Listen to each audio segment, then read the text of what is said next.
कहने लगे मेरा नाम भक्ति है, मैं द्रविड़ प्रदेश से चली, महाराष्ट्र गुजरात इत्यादि होते हुए श्रीधाम वृंदावन आई।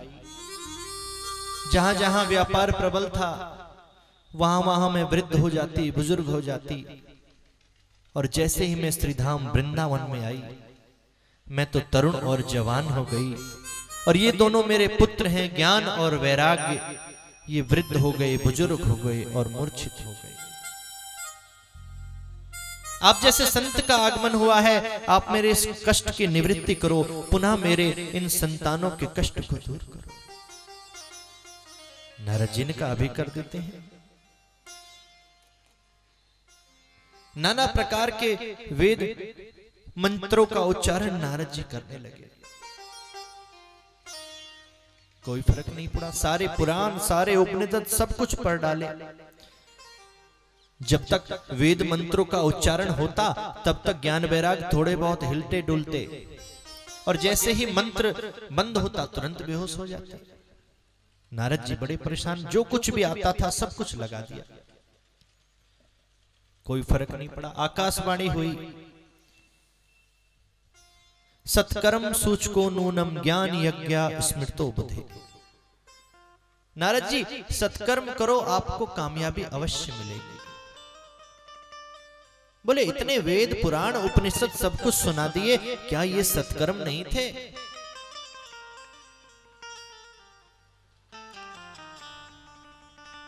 बड़ी अशांति के साथ बद्री नारायण धाम में पहुंच गए कि अब तो कोई संत ही बता सकता है कि कौन सा ऐसा सत्कर्म हो जिससे भक्ति ज्ञान और वैराग्य के कष्ट की निवृत्ति हो। ब्रह्मा जी के मानस पुत्र चारों सनत कुमार विचरण कर रहे हैं। नारद जी को देखा, आपका चेहरा कैसे लटका हुआ है? सारी व्यथा बताई, मेरा मन बड़ा अशांत था, सारे तीर्थों में गया, अहम तु पृथ्वीम यातो ज्ञात्वा सर्वोत्तमातिरि पुष्करम च प्रयागम च काशीम च गोदावरीम तथा।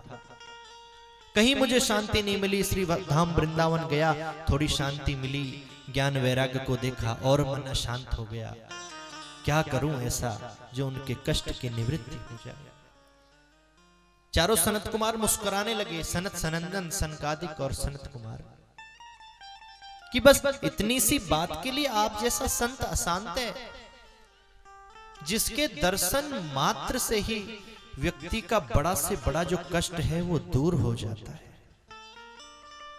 आप किसी के यहां चले जाएं, उसका अमंगल दूर हो जाता है, और आप जैसा व्यक्ति ऐसे अशांत होकर बैठा है, और वो भी इतनी सी बात के लिए। आप इतनी सी बात कह रहे हैं, कितने दिन से मैं प्रयास कर रहा हूं,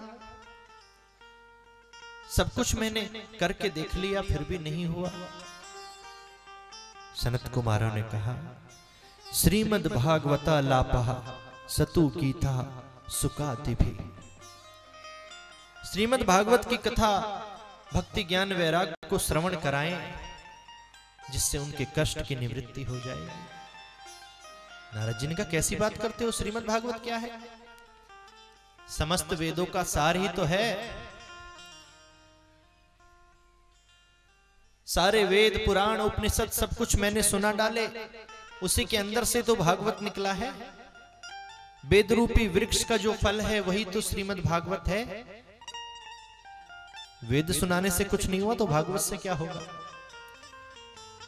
सनत कुमारों ने समझाया, नारद जी फल का वृक्ष होता है, आम का फल लगता है, फल को तोड़ के खाओ, बड़ा स्वादिष्ट होता है। और आप सोचने लगो फल में इतना स्वाद है तो पत्ती में और डाली में कितना स्वाद होगा। वो स्वाद आएगा पत्ती में, डाली में, जड़ में, जो फल में आएगा। इसलिए ज्ञान और वैराग्य को फल की आवश्यकता है, जड़ और पत्ती और डाली की आवश्यकता नहीं है। जो काम फल करेगा वो काम वृक्ष कभी नहीं कर सकता। कहां पे आयोजन हो? गंगा के पावन तट हरिद्वार में। वृंदावन और बद्रीनाथ के बिल्कुल बीचों बीच में पड़ता है हरिद्वार। गंगा के तट पर आयोजन किया गया। सुंदर व्यासपीठ बालू की रेत की लगाई गई, भक्ति ज्ञान वैराग्य को बुलवा कर बैठाया। कुछ लोग कहते हैं बद्री नारायण में आयोजन क्यों नहीं किया? पहले तो ऐसे रास्ते भी नहीं थे, तो बद्री नारायण किसी को जाना होता तो सब रिश्तेदारों से मिलके जाता था, एक दूसरे से गले मिलके रोते थे, क्या पता आए या ना आए लौट कर। इसलिए इस कथा को सभी श्रवण कर सकें, हरिद्वार को चुना गया। गंगा जी का तट, गंगा क्या है? भगवान के श्री चरणों से उत्पन्न हुई है। भगवान शंकर ने अपनी जटाओं में रखा, फिर इस धराधाम में उतारा, जिसमें स्नान करने के बाद हमारे सारे पाप दूर हो जाते हैं। कोई पक्षी भी अगर गंगा जी के ऊपर से उड़कर निकल जाए तो वो भी मुक्त हो जाता है। संत लोग तो ये कहते हैं कि सभी नदियों में जो सबसे श्रेष्ठ जल है वो यमुना जी का है। फिर गंगा जी का क्या है? गंगा जी का जो जल है वो जल नहीं है, वो तो अमृत है। अमृत से तुलना करी गई है उसकी।